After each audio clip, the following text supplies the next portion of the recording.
महाराष्ट्र में विधानसभा चुनाव को लेकर रणभूमि तैयार है। करीब करीब हर राजनीतिक दल के योद्धा तैयार हो चुके हैं।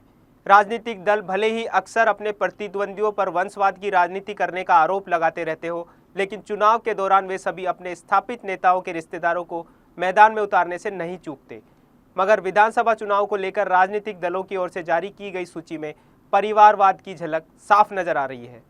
भाजपा से लेकर शिवसेना हो या मनसे, सभी की सूची में परिवारवाद साफ नजर आ रहा है।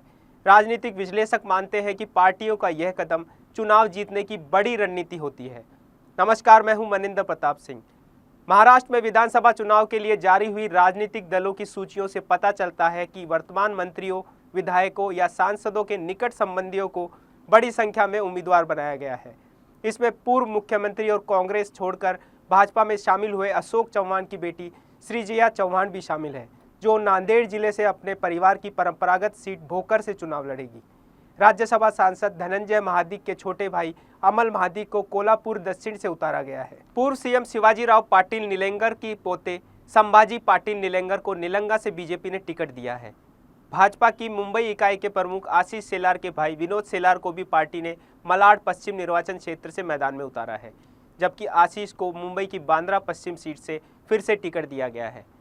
भाजपा ने श्रीगोंडा विधानसभा क्षेत्र, जो अब अहिल्याबाई नगर बन चुका है, से अपने मौजूदा विधायक बब्बन राव पाचपुते को स्वास्थ्य ठीक नहीं होने के कारण उनकी जगह उनकी पत्नी प्रतिभा पाचपुते को टिकट दिया है। भाजपा ने ठाणे जिले के कल्याणपुर निर्वाचन क्षेत्र से अपने विधायक गणपत गायकवाड़ की जगह उनकी पत्नी सुलभा को इस सीट से चुनाव लड़ने के लिए नामित किया है।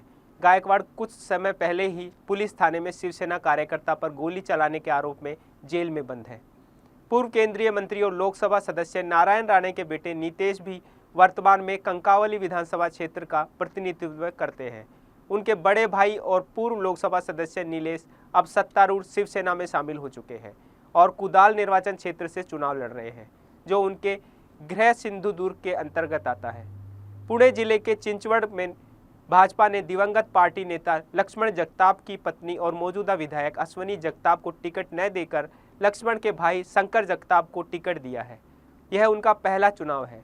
शिंदे के नेतृत्व वाली शिवसेना ने रत्नागिरी जिले की राजापुर सीट से राज्य मंत्री उदय सामंत के भाई किरण सामंत को उम्मीदवार बनाया है।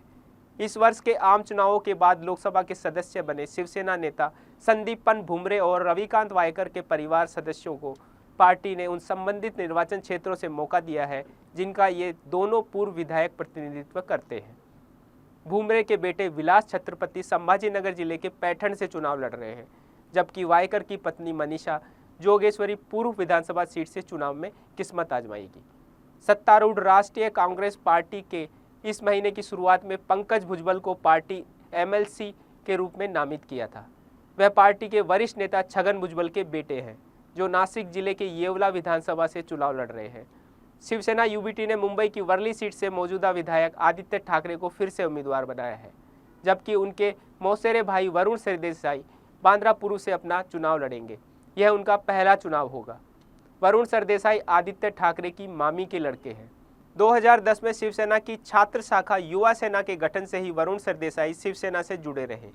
शिवसेना यूबीटी ने मुंबई की विक्रोली सीट से पार्टी के राज्यसभा सदस्य संजय राउत के भाई और मौजूदा विधायक सुनील राउत को उतारा है। पूर्व गृह मंत्री दिवंगत आर पाटिल के बेटे रोहित पाटिल ने सांगली जिले के तासगांव कवठे महाकाल निर्वाचन क्षेत्र से रांकपा एसपी उम्मीदवार के रूप में अपना नामांकन दाखिल किया है। महाराष्ट्र नवनिर्माण सेना के प्रमुख राज ठाकरे ने कभी चुनाव नहीं लड़ा, लेकिन उन्होंने अपने बेटे अमित को मुंबई की माहिम विधानसभा सीट से मैदान में उतारा है। यह उनका पहला चुनाव होगा।